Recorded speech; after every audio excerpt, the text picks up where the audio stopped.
tenzi kozowarini musati masvika moyo yedu yaneta nekumumirira yowarini yonguwa inopenya kwazvo kupenya kwembirine kuonekwa kwenyu kozowarini tenzi mubude kumusha matononoka tenzi vamwe vadzokera tenzi vatendi venyu vazara nezvivi vashoma vakamira murufaro rwenyu mutsanyi vakarara chemanyi vamuke vanoyeranga vati tenzi aswedera mwenje yenu ifute chiuno zvisungwe vese vagadzirire kumuona tenzi mutsanyi vakarara chemanyi vamuke vanoyeranga tenzi aswedera mwenje yenu ifute zviuno zvisungwe vese vagadzirire kumuona tenzi vese vagadzirire kumuona tenzi.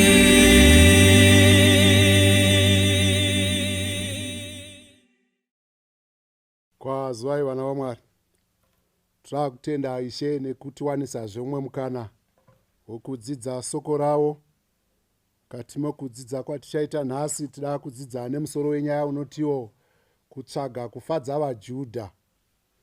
Kutsvaga kufadza vaJudha.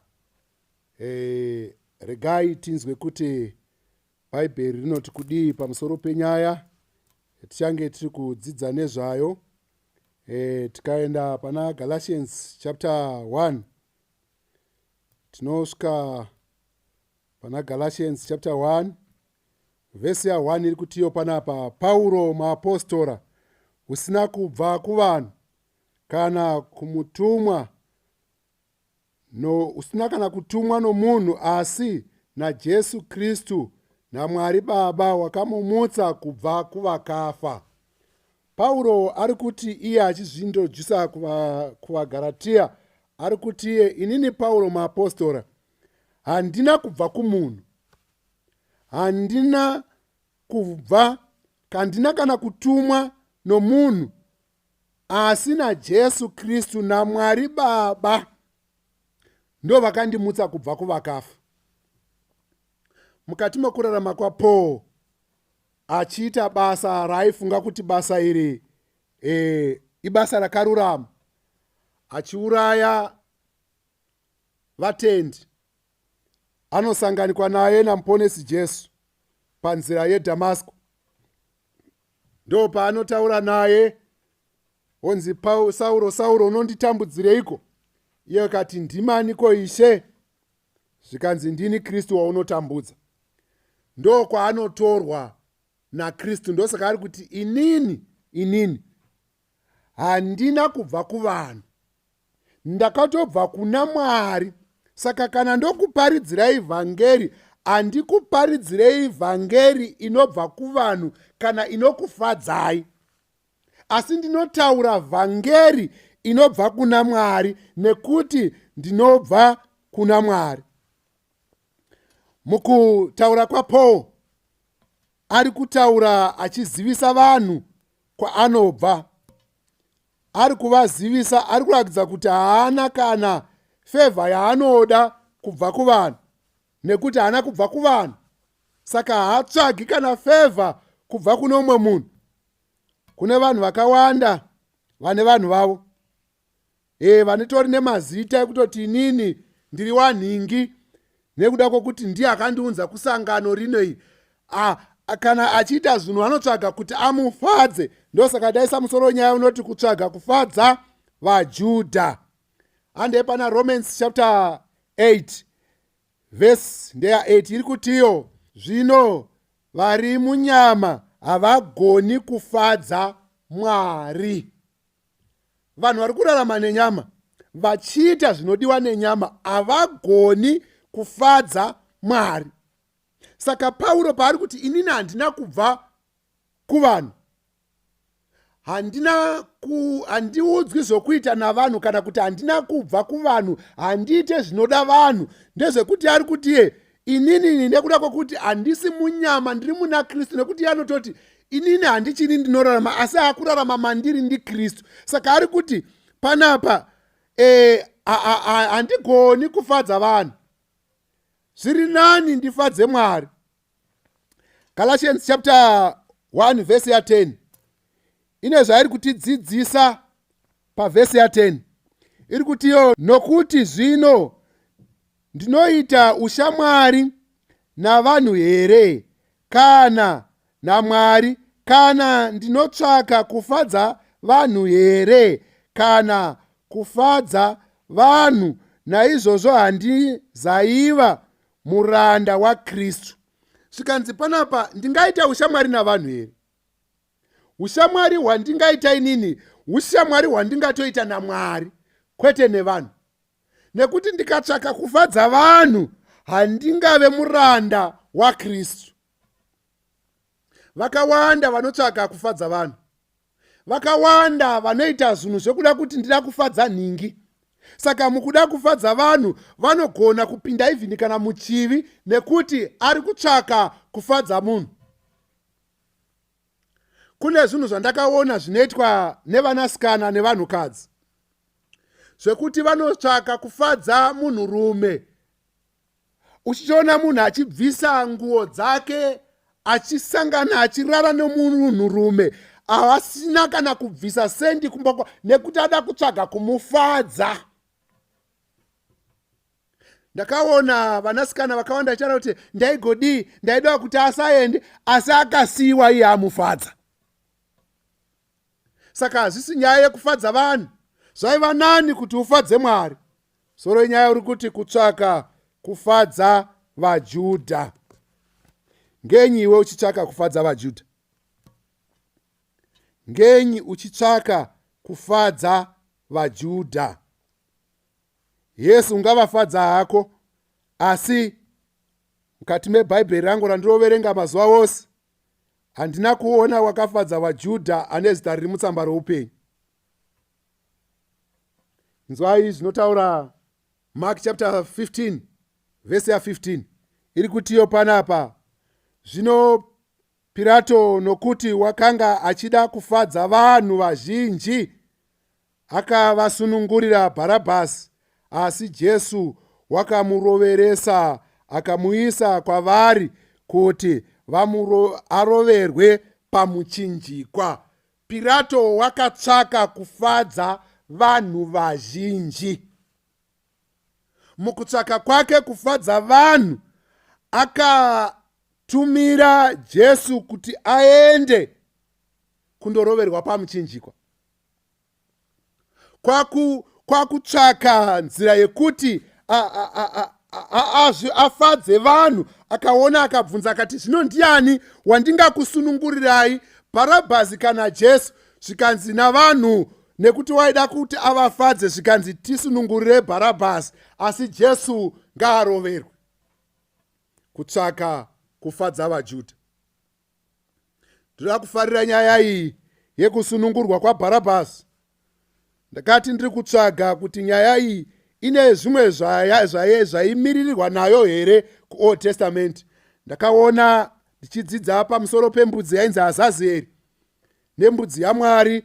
Saka mbudzi yaMwari yaiti kana yasarudzwa yaiswa, because vaikanda mijenya inenge yanzi ndeyaMwari, yaiurawa yaiswa paaritari, ropa rayo rosaswa, imbudzi yaMwari. Asi Azazieri yaitorwa yoiswa zvivi, yorevererwa zvivi zvavanhu, yoendwa yonokandwa kudhezeti. Saka apa paizadzikisika chiprofita kuti yaMwari yaifana kuenda pamuchinjikwa, asi Azazieri, Bharabhasi, waifana kuregerwa achienda kuti zvizadzikisike. Zvinhu zvakawanda zvakazadzikisika mukati mebhaibheri. Regai timboenda panyaya iyo timbozipirwa tisati tadzoka mukati menyaya yekutsvaka kufadza vaJudha. Ukaenda pana Genesis chapter 22 unowana paine nyaya yaIsaac achitorwa kuti aende anopiriswa sechipiriso. Ndinonakidzwa nevhesi 7 na8. Vhesi 7 inotiyo, zvino Isaac akabvunza baba wake akati, nhai baba wangu. Baba wake akapindura akati, ndiri pano hangu mwanangu. Zvikanzi zvimwe zvose tinazvo, asi gwayana rechipiriso riripi? Isaac, chinondifadza ndechekuti pakufamba kwakaita 3 days haana kubvunza nyaya iyi kuna baba wake, vakomana namadhongi varipo. Waiziva kuti nyaya dzemumba dzinongotaurwa paine vanhu vemumba. Pati kune vanhu vane dambudziko rekuda kubvunza zvinhu zvekumba pajekerere. Unogona kutobvunzwa namai Dhoka vachibvunza Eridha murume wavo, nhai baba, mazotite vanhu vese vachinzwa zvinhu zvavangaifanira kubvunzana kumba vanozvibvunzana pajekerere. Musabvunza vakomana namadhongi varipo. Mirai vakomana namadhongi vasare, kana vasara mozobvunzana nyaya dzekumba. Isaac abvunza nyaya dzekumba, vakomana namadhongi vasisipo. Mudhara anopindura. Mudhara achipindura anotiye, Mwari amene uchapa.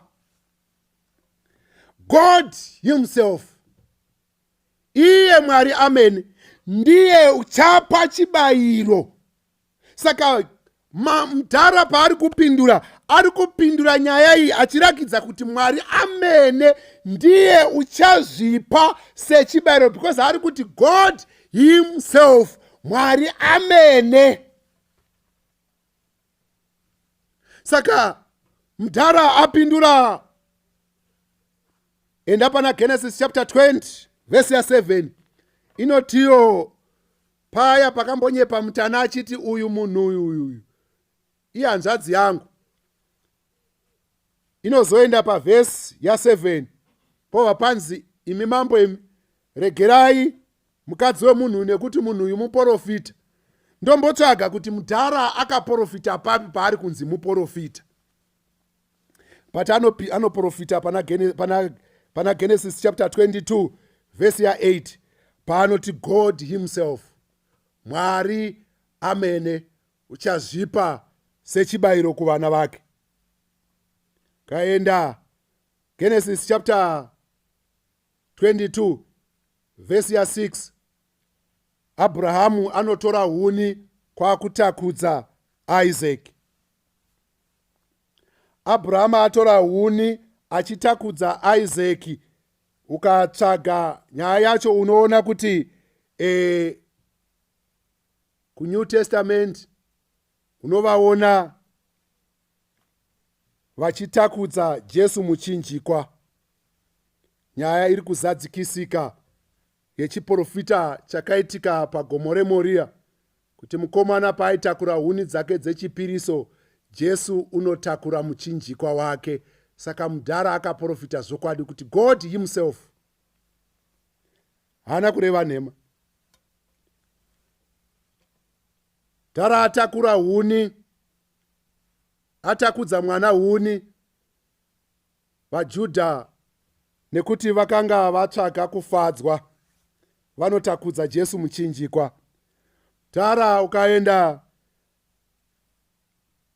pana Genesis chapter 22 pavhesi ya13, unoona Mwari achitaura kuti tarira, tora gwayana rine nyanga dzakabatwa mukati momuti.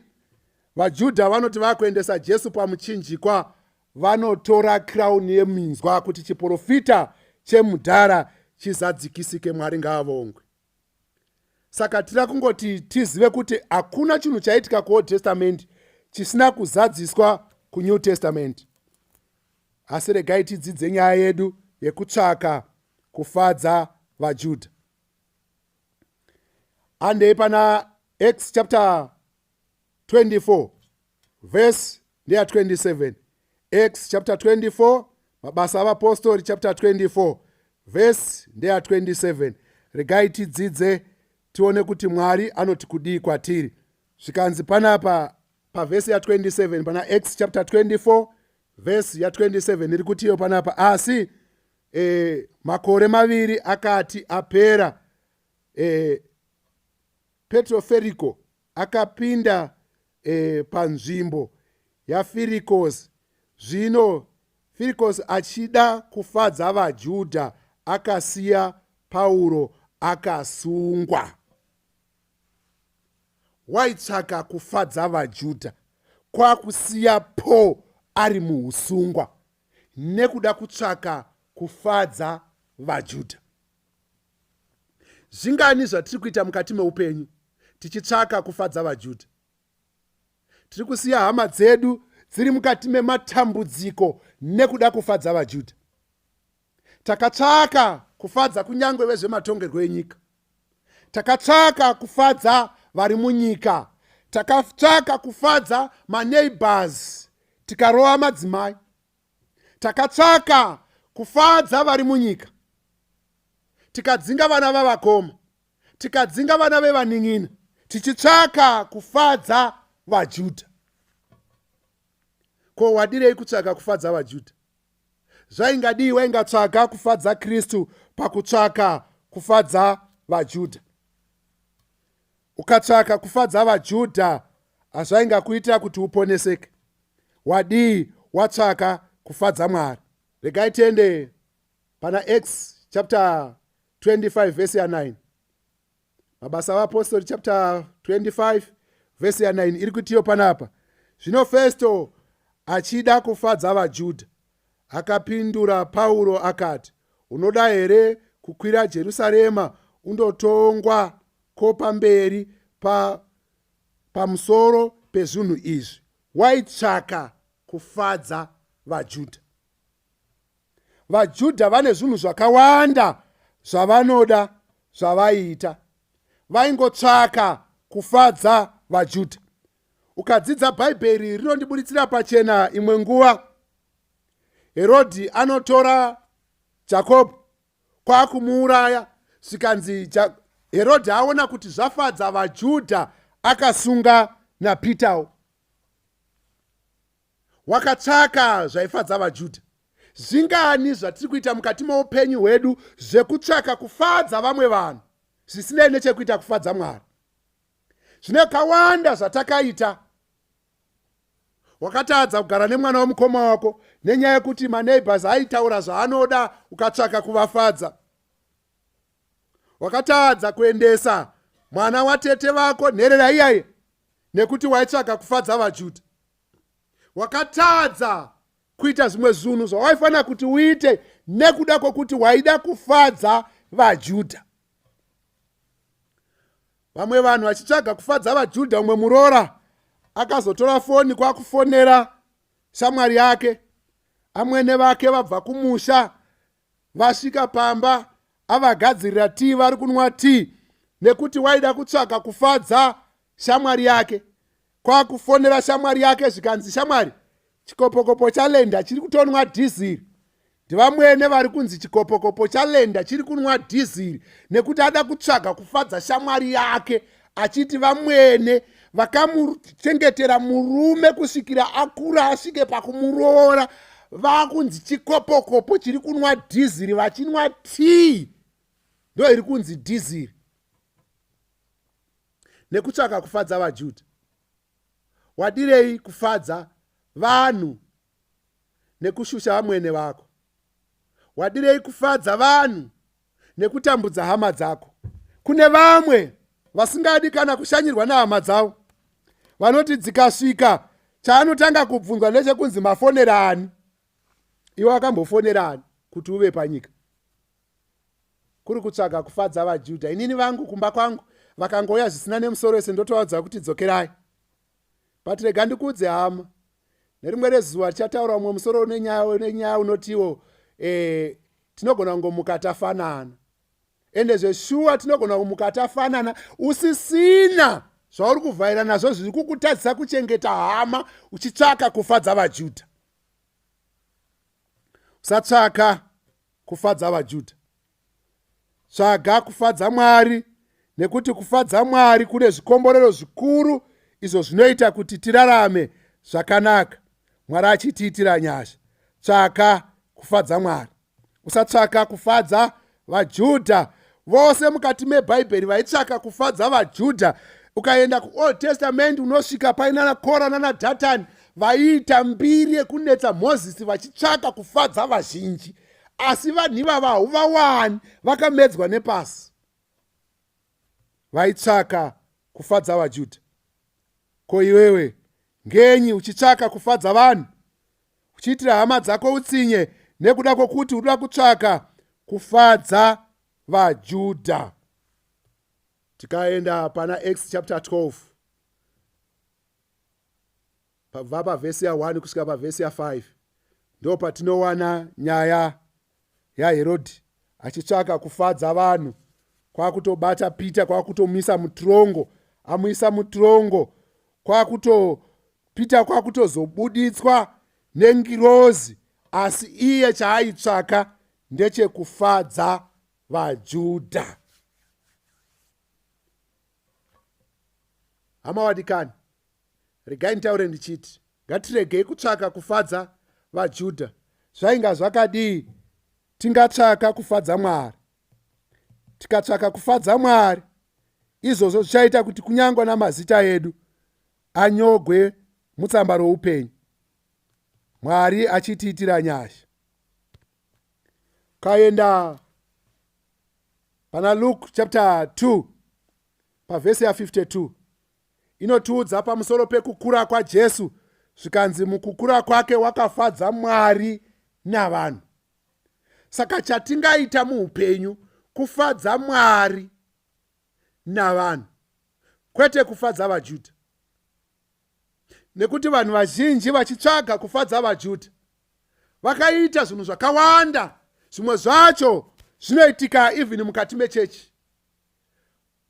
Mwe elda anogona kusimuka otopa leseni iri kubetsera vana vaMwari kuti vaponeseke, asi nekuda kwokuti zvimwe elda vacho havana kudzidza, havagoni kuverenga kana chirungu, iye vari kudzidzisa vachiverenga bhaibheri ravo nechishona, kune mumwe aringorimo muchechi anongoda kutsvaga kufadza vaJudha. Anobva ataura, you know what elder, you know, akutovhiringa elda nekuda kwokuti chirungu hachina kupinda mupfungwa dzavo, vanogona kuvhiringika leseni vachivhiringwa nemunhu atsvaga kufadza vaJudha. Otontaikuudzai kuti havagoni kudzidzisa kutsvaka kufadza vaJudha.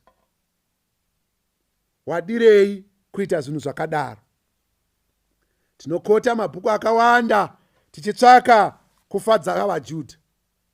Tadii tatsvaka soko raMwari ritibetsere mukati mokurarama kwedu, tikaita chinhu chakanaka Jehovha dzimwe nguva anombotaura naKaini akati, kaita zvakanaka, mwoyo wako haungafari here? Ko, wadiwa ngoita zvakanaka, kwete kutsvaga kufadza vaJudha. Vanasikana, makatsvaka kufadza vaJudha. Vanakomana, makatsvaka kufadza vaJudha, mukaita zvimwe zvinhu zvamaisafanira kuita nekutsvaka kufadza vaJudha. Kune vanasikana vanofamba vari half naked vachitsvaka kufadza vaJudha. Kavatsiura vanoti, that's my right. Marights ako, but usatsvaka kufadza vaJudha. Wakatsvaka kufadza vaJudha nekuvaratidza mwiri wako, saka pavakakuona wakawanei? Nai vakomana, zvamakatsvaka kufadza vaJudha muchiita mbiri yekuti inini vose vasikana ndinofanira kuti ndivazive, makawanei? Bhaibheri rangu rinoti upombwe. Imi moti tisu mashasha acho. Bhaibheri roti kutsvaka kufadza vaJudha. Tanga tadii tapfeka Kristu, tararama saKristu, tikararama saKristu tinenge takunda. Regai munzwe hama wadikani. Kaenda pana Romans chapter 13 verse ya 14 inotiyo, asi pfekai Ishe Kristu. Musatsvaka kufadza nyama pakuchiva kwayo. Pfekai Ishe Jesu Kristu. Musatsvaka kufadza nyama pakuchiva kwayo. Ndinonakidzwa nemukomana akabarwa riri bofu ari pana John chapter 9. Katanga nayo kubva pavhesi ya 8 kusvika pavhesi ya 25. Unoona zvinhu zvakaitwa nemukomana. Jesu anoti asvika kwaari anotora dope, mate ake kwakukanya dope, kwakuzora munhu kumeso, kwakumuti famba unogeza. Unoziva kufamba usingazivi pauri kuenda pausina kumboona idambudziko guru. Asi regai ndikudzei, ndo zvinoita rwendo rwokutenda. Haisi nyore kuti urarame chiKristu pasina matambudziko anombokuwira. Komana anofamba oenda onoshamba kumeso kwake, pakudzoka kwake ndo panotanga nyaya. Vanhu vanga vakamutarira achizorwa dope kumeso, vanhu vakamutarira achienda kundogeza, asi ava kudzoka vanotsvaka kufadzana, votanga kubvunzana zvikanzi, imi haasi here aigara pamusiwo uyu? Vamwe vakati anenge iye, anenge akafanana naiye. Vamwe vakati ayewa ndiye, iye ndokupindura zvikanzi ndini, zvikanzi saka chitiudza kuti waakuona sei. Vanhu vanotsvaga kufadzana vakomana. Havana kuita hanya kuvakana nemufaro wekuti mukomana anga asingaona achitambura upenyu hwake hwese kubva achizvarwa ava kuona. Asi chavanototsvaga ndechekuti saka waakuona sei. Mukomana ndokuvatsanangurira zvaaitirwa zvikanzi mumwe munhu. Haana kutomuziva, akatoti mumwe munhu. Wakauya akasvipa mate ake akaakanya akandizorera kumeso akanditenda unoshamba, ndikanoshamba. Iko zvino ndava kuona. Vari kuitira nharo naye zvikanzi vakomana uyu mukomana uyu ngatimutorei tiende naye kuvaFarisi navanyori navaSadhusi vambonomubvunzawo. Kwakuenda naye kuvaprista vakuru, vakuru vachimuona vakamuziva, asi vakamubvunza kuti iwe shamwariwe, iwewe tiudze nyaya yako, waona sei? Zvikanzi inini chaita kuti ndione ndeichi neichi neichi. Achibva atsanangura, vachibva vatanga kutomunetsa nenyaya yekuona kwaaita. Kune vazhinji vakakuona iwe uchitambura, asiko zvino nekuda kwokuti wabudirira waakuonekerawo, vanotanga kubvunzana kuti haana kuromba, kuti haana kuenda kwakati, kuti haana kudai. Havana hanya nekuti iwe upore kana kuti uone wakarwara nguva huru. Havana kana kuva nehanya, vanotorwadziwa nekupora kwako nekuti vanotsvaga kufadzana. Vachidaro ndinonakidzwa vabereki vauya vanobvunzwa zvikanzi tiudzei ndiye mwana wenyu here? Zvikanzi hongu, ndiye mwana wedu, tinomuziva, ndiye wakaberekwa ari bofu, asi hatizivi kuti waakuona sei. Mubvunzei akura. Zvikanzi vakapindura kudaro vachitya vaJudha. Saka vakatsvaka kufadza vaJudha. Chavaitya nekuti hanzi vaJudha vakanga vatenderana kuti ani akanga angoti uyu isu tobva tamudzinga musinagoge. Kune vakawanda vakakudzinga muchechi. Asi hama yangu rega ndikuudze, ita semukomana, kwete sevabereka.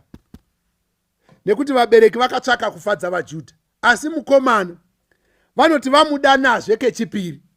Pavanomudana kechipiri, iye anoti achitaura navo, vamubvunza zvikanzi, iwe shamwariwe, rumbidza Mwari, isi tinoziva kuti munhu iyeyu wauri kuti akusunudza uyu, tinoziva kuti mutadzi.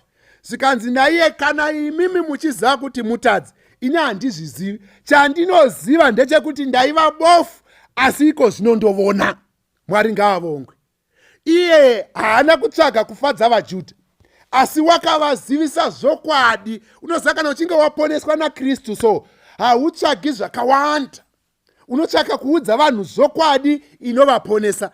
Mukomana akamira pachokwadi chake, yes, akapindura. Zvikanzi ini chandinoziva ndechekuti ndaiva bofu, asi iko zvino ndava kuona. Saka bofu rakaziva kufadza Mwari pakufadza vaJudha. Kongenyiwe uchitaura nguva dzose uchitsvaka kufadza vaJudha. Wadi wafadza Mwari navanhu vanotya Mwari. Tsvaka kufadza Mwari nguva dziri dzose, kwete kutsvaka kufadza vaJudha. Komana akava nemufaro mukuru nekuti wakanga akuona. Asi vaJudha nekuda kwokuti vaida kufadzwa nekutsvaga zvavaitsvaga, havana kufarira kupona kwemukomana. Komana anoti achiramba achibvunzwa anopindura zvinondifadza. Zvikanzi, marume imimi, kana muchida kuvawo vadzidzi vake, ngoitai zvinoita kuti muve vadzidzi vake. Zvikanzi vakamuseka vachiti, iwe ndiwe mudzidzi wake. Mwari ngaavongwe. Vaimusekera zvokwadi. Vaseki vakawanda vachakuseka panyika. Zvaingadi ungasekwa uri muna Jesu pane kutsvaka kufadza vaJudha. Vazhinji vakarasa Mwari nekutsvaka kufadza vaJudha. Vazhinji vakarasa simba raMwari nekutsvaka kufadza vaJudha. Vazhinji vakasiya kutenda kwazvokwadi nekutsvaka kufadza vaJudha. Vazhinji vakasiya kuita zvakarurama nekutsvaka kufadza vaJudha. Kune vamwe vakati vagara vasina kuroorwa nekuda kutsvaka kufadza vaJudha, vakangonziwa wadi kungotsvagawo munhu anokumitisa, akatomitiswa nekutsvaka kufadza vaJudha. Ko, wadi wamira pamberi paMwari? Nai mukoma, pane zvose zvamuri kuita, madi kutsvaka kufadza Mwari pakufadza vaJudha.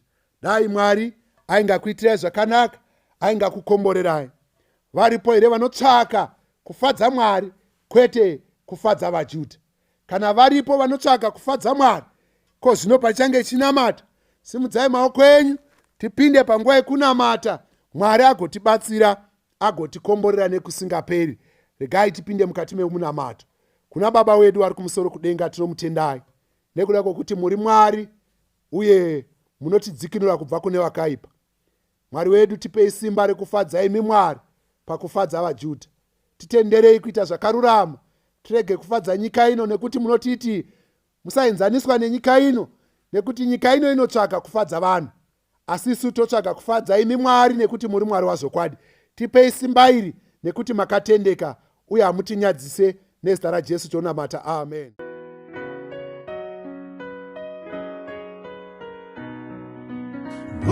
Uchiwendaka kenyi uchirara, uchiona mushawa wepetko, ukaumire upfeke chishangu, chimbi dzangu yakupfura.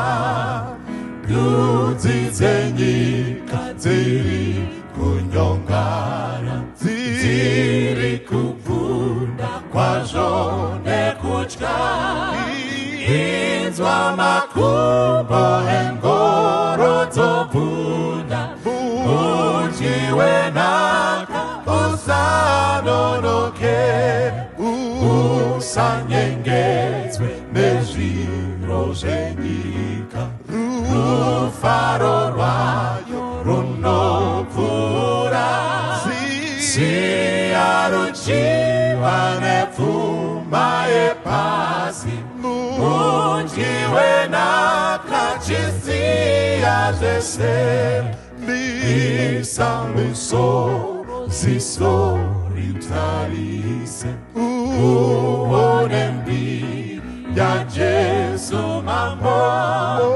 ona kupenya kwake kumakomo umujiwe naka imba ufare ona bisa musoro ziso ritarise uone mbiri ya Jesu mambo ona kupenya kwake kumakomo ujiwe na